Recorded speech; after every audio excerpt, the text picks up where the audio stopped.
जय श्री राम। एक बार फिर से आपका स्वागत है हमारे YouTube चैनल में। मैं हूं देवेश। बिहार की राजनीति हो, दिल्ली की राजनीति हो या पश्चिम बंगाल की राजनीति हो, उन सारी जगह पर एक चीज अक्सर चर्चा में आई है और वो चर्चा इस बात को लेकर है कि क्या बीजेपी वहां के विधायकों को तोड़कर खुद सत्ता में काबिज होना चाहती है।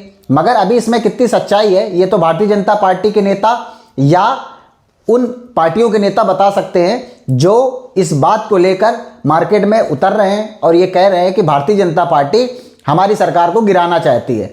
अभी इसमें सच्चाई कितनी है ये तो आने वाले समय में पता चलेगा, क्योंकि जिस तरह बिहार का प्रकरण हुआ है उसको देखकर अब लोगों ने अपने विधायकों और सांसदों को बचाने के लिए सोच लिया है, या हम ये कहें कि राजनीति में अगर किसी को कोई पद मिले तो इसमें कोई गुरेज नहीं करता है। सभी को पद की एक इच्छा होती है और अगर उनको मिल जाता है तो ये अच्छी बात है। वो सीधे ढंग से मिले या बुराई करके, राजनेताओं को इस बात की चिंता बिल्कुल नहीं रहती है।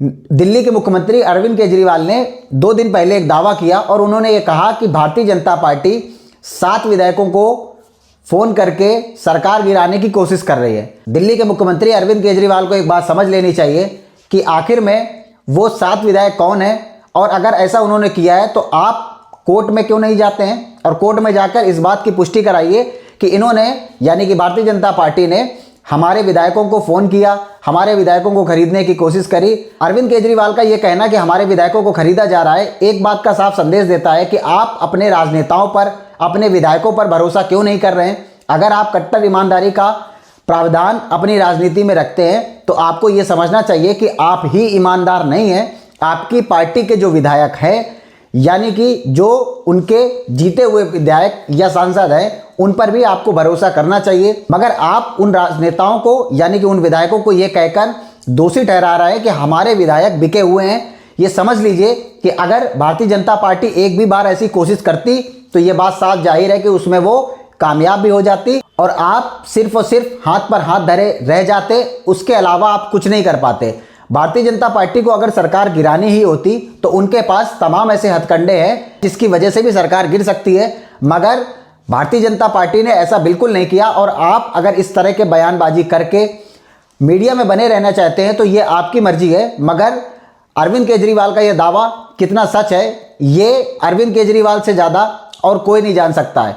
विधायकों को बिके हुए कहना, विधायकों की बोली लगाना, ये राजनीतिक गलियारों में ठीक नहीं है। हालांकि भारतीय जनता पार्टी ने इस पर अपना कोई बयान नहीं दिया है, मगर ये इन राजनेताओं को समझना चाहिए कि अगर आप विधायकों पे ही भरोसा नहीं करेंगे तो आप किसी भी स्टेट्स में हो, आप सरकार नहीं चला पाएंगे। आने वाले समय में इसका खामियाजा भी आपको भुगतना पड़ सकता है।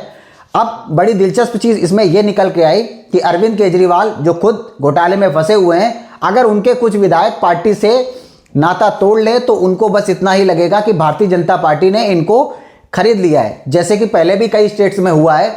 कुछ लोग तो ये दावा तक करते हैं कि भारतीय जनता पार्टी ने सिंधिया घराने को भी खरीद लिया है, यानी कि सिंधिया को खरीदकर, बाकी विधायकों को खरीदकर सरकार बनाई है।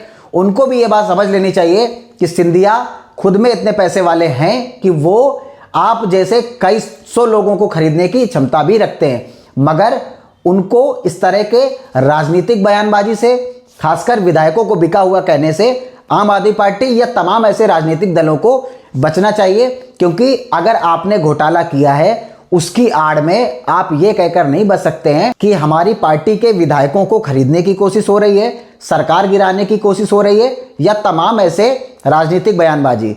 जिस तरह ईडी एक के बाद एक समन जारी कर रही है और आप उस पूछताछ में शामिल नहीं हो रहे हैं, ये बात आपकी बौखलाहट को साफ दर्शाता है कि आने वाले समय में हेमंत सोरेन की तरह आपको भी बयान दर्ज कराने के लिए जाना पड़ेगा और वो बयान आपका कोर्ट में भी रखा जाएगा। हो सकता है कि आपकी गिरफ्तारी भी हो जाए, क्योंकि जिस तरह के घोटाले के आरोप आपकी पार्टी के नेताओं पर और खुद संयोजक पर लग रहे हैं, ये राजनीतिक द्वेष के कारण नहीं बल्कि राजनीतिक पार्टी को ऊपर उठाने के लिए किए गए मोलभाव को लेकर है।